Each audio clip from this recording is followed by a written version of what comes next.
Ele, lá na criação do protocolo, ele disse que aonde que ele queria que as seleções estivessem de forma automática. Para que serviu aquilo?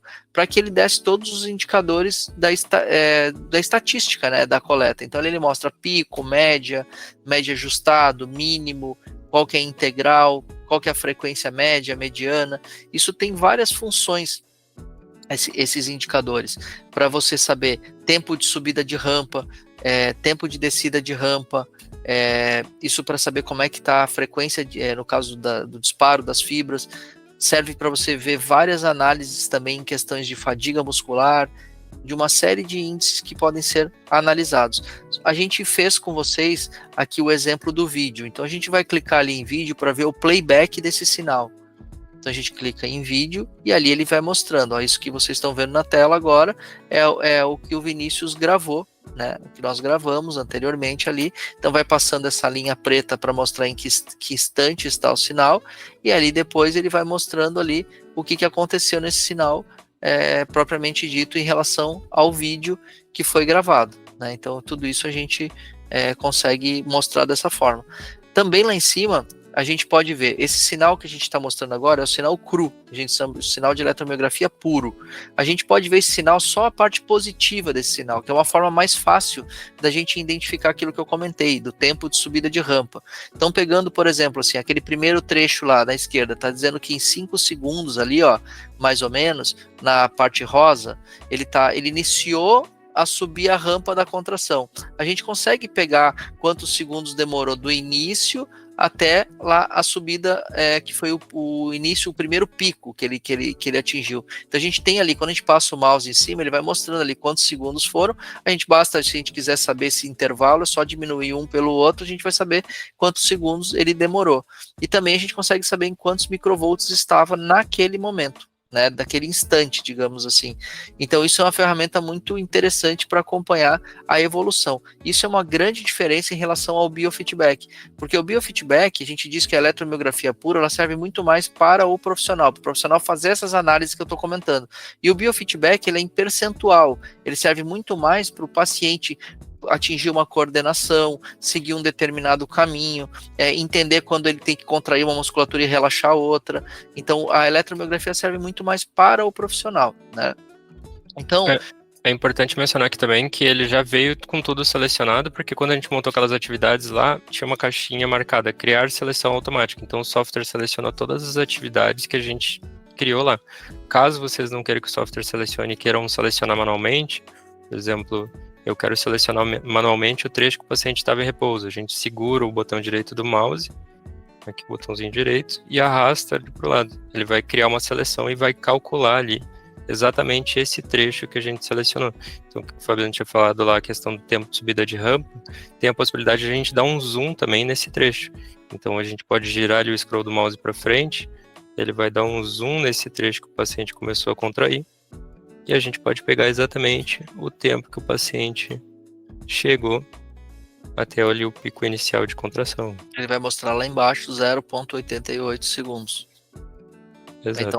Então, no caso, a gente está trabalhando pessoas que têm um reflexo mais lento da musculatura, a gente pode estar trabalhando isso no biofeedback para que numa reavaliação a gente analise e veja como que isso ficou. Se a gente faz esse tipo de avaliação no biofeedback, como o biofeedback é um sinal muito filtrado, ele vai ser uma subida muito lenta. Então a gente não consegue pegar essas respostas tão rápidas, né? Um outro tipo de análise que a gente pode fazer é a FFT, que se chama Fast Fourier Transformer, que é tudo que a gente viu até agora foi no domínio do tempo. No caso da FFT, a gente vê no domínio da frequência. Então, com isso, a gente consegue saber durante todo o potencial de ação das fibras musculares qual é o tipo de fibra predominante na pessoa que está sendo feita a análise. Se é uma pessoa que tem mais disparos de fibras rápidas, se é uma pessoa que tem mais disparos de fibras lentas, e de acordo com isso a gente vai trabalhando e fazendo os protocolos específicos para trabalhar essas fibras de predomínio do paciente, no caso, né? Eu tinha comentado também que existe a possibilidade da normalização, né? Então é uma outra ferramenta matemática onde a gente clica ali em cima, né? E ele vai te dar as possibilidades de normalizar. Você pode normalizar ou pelo máximo pico do sinal, ou pela CVM, que é a contração voluntária máxima. Como eu tinha falado antes da CVM, a gente calculou uma CVM, se a gente clica em cima dela, ele vai fazer todos os cálculos em cima da CVM. Né? Então, quantos por cento? Como o Vinícius tinha feito uma CVM muito baixa, depois ele contraiu mais forte, então ele vai provavelmente dar resultados muito mais altos em percentual, de acordo com se os picos foram muito altos. Né? Então, isso que serve para, por exemplo, quando a gente for comparar uma seleção com outra, em uma avaliação num dia e uma avaliação depois, muitos dias depois, vai servir para nos mostrar, em sinais normalizados, uma comparação mais efetiva em percentual, mesmo que tenha a variação do dia. Isso, a gente sempre compara o paciente com ele mesmo, né? Então, por exemplo, a gente poderia, que nem a gente tinha feito lá, 50 microvolts foi a última consulta que eu fiz. Quantos por cento eu tô a mais do que aqueles 50 microvolts hoje? Eu tô 1.244% a mais porque eu contraí 622 microvolts. Aí depois que a gente fez essa avaliação toda, a gente pode abrir o relatório. Quando a gente clica em relatório, ele já pega todos os dados para nós automaticamente nesse relatório, e essas informações vão ficar salvas na pasta do paciente. Uma grande vantagem do software da Miotek é que ele permite que você faça várias sessões em dias diferentes e comparar essas sessões, para que seja gerado um único relatório com todas as sessões, uma ao lado da outra. A gente pode escolher o que a gente quer também visualizar nesse relatório. A gente pode escolher que a gente quer ver só a média, a gente pode escolher só a frequência, enfim. A gente pode ver o que for de melhor interesse para nós. Então, no relatório, ele vai mostrar as informações do paciente, ele vai mostrar em gráfico o que aconteceu, ele vai mostrar em barra qual foi a musculatura e quais foram os índices que foram atingidos, e lá do lado direito a gente tem uma parte que está escrito anotação. Nessa anotação é onde a gente vai colocar ali as interpretações, né, do quem foi o avaliador, o que ele entende dessas informações, desse relatório que ele atingiu, né, e a gente salva. Aí quando a gente faz o salvamento disso, isso tudo já fica salvo lá também, lá no MioCloud, né, tudo junto pra gente, né, pra gente tá analisando, digamos assim, né. Isso, se o salvamento ali de exames automático tiver habilitado, ele vai salvar automaticamente. Se tiver desabilitado, a gente pode voltar lá direto para detalhes do paciente aqui, que a gente vai para os exames, ele vai ficar com a nuvenzinha desse exame cinzinho. Então, se tiver desabilitado, vocês podem mandar manualmente esses exames para o MioCloud e os exames de interesse, né? Uma coisa importante todo esse exame, agora que a gente tem um exame feito, ele vai para o campo exames do paciente, ele está em azul. Todos os exames avaliativos de eletromiografia, eles ficam em azul. Vocês vão ver que quando a gente fizer um exame de biofeedback, eles vão ficar em laranja. Aqui tem todas as informações, qual foi o software que foi utilizado, quais são os sensores, né? Qual o protocolo, o nome do usuário, enfim, todas as informações de ali, tem um preview do que foi feito, né? E ali a gente tem do lado esquerdo a nuvenzinha, como o Vinícius citou, que ela tá cinza porque a gente estava com o botão desabilitado de sincronia, né? E aí do lado a gente tem um ícone chamado EDF. O que é o EDF? O EDF é como se fosse uma extensão do arquivo que os pontos são coletados. Assim como a gente tem planilhas que tem extensão texto que tem extensão TXT, ou então a gente tem uma planilha em Excel, né? Alguma situação que fica com uma extensão específica, ponto alguma coisa. No nosso caso, dos nossos sinais, eles são ponto EDF. Então esses EDFs, eles ficam salvos na nuvem, a gente não consegue abrir esse arquivo a não ser no próprio software nosso, mas eles ficam criptografados e protegidos lá na nuvem para que eles possam ser reconstituídos em outro software, caso seja necessário.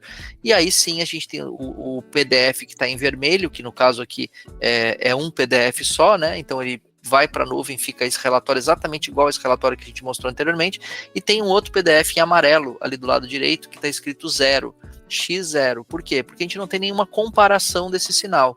Se a gente tivesse feito uma outra coleta com esse mesmo protocolo, onde a gente pudesse comparar, a gente iria clicar ali em comparar exames. Na hora que a gente comparasse exames, ele já ia selecionar para nós quais os exames que são passíveis de serem comparados, e ali no PDF em amarelo estaria por exemplo, se fossem 2 exames comparados, seria PDF X2, que seria em amarelo. E quando a gente fosse acessar o nosso MioCloud, agora que a gente subiu os exames para a nuvem, a gente pode acessar de qualquer lugar, do celular, do computador, da onde quer que seja, e ele vai estar salvo lá na própria pasta do paciente, esse exame que a gente acabou de fazer aqui. Isso é uma vantagem, por quê?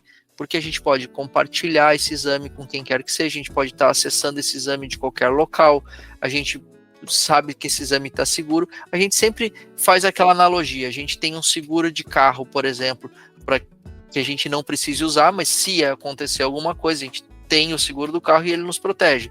A mesma coisa é em relação a esses exames protegidos na nuvem para nós, tá? Para a gente fazer o comparativo, então a gente poderia fazer uma mesma coleta num dia diferente, então ela tem que ter o mesmo tempo de protocolo, mesma musculatura, mesmo arranjo de sensores, para a gente conseguir fazer esse comparativo. Então vou fazer um novo exame avaliativo, deixar o braço relaxado, avançar, ir para o pré-exame, ele vai dar aquela tela de pré-visualização, inicia a coleta novamente. Ele iniciou ali o protocolo. Quando chegar ali no rosa eu vou contrair. Relaxei. Ele só vai permitir que a gente compare exames iguais, mesmo protocolos, né, mesma seleção, tudo igual, porque não faz sentido comparar coisas diferentes, né? Então ele só permite, ele já faz isso de forma automática, a seleção do que é possível ser comparado. Então, se você tiver 10 exames lá, mas só 2 estiverem com o mesmo tipo de seleção, mesmo tipo de protocolo, ele só vai permitir que sejam comparáveis 2 exames, né, no caso. Exato, aí se a gente voltar aqui uma vez, voltar mais uma vez, e para detalhes do paciente, ele vai deixar a gente clicar nesse botãozinho com 2 flechinhas, e ele vai liberar todos os exames que foram feitos de dias diferentes para a gente poder fazer o comparativo. A partir do momento que a gente clica em comparar, ele gera então esse relatório comparativo. Agora ele já coloca ali o gráfico sobreposto um e outro, de uma seção e da outra, os gráficos em barra comparados. Isso é uma grande vantagem, porque a gente consegue ver tudo no mesmo relatório. Isso é muito interessante para a gente poder fazer um comparativo, né? Tipo uma avaliação, depois faz algumas sessões de biofeedback e depois faz uma reavaliação para ver se de fato aquela rota de tratamento que a gente está utilizando está sendo efetiva ou não. Isso, aí a partir do momento que esses exames desse paciente estão sincronizados ali com a nuvem, a gente consegue clicar aqui no botãozinho dentro do celular, né? Eu entrei pelo MioCloud aqui no meu celular e aí ele tem um botãozinho aqui para abrir esse mesmo relatório comparativo também aqui no celular.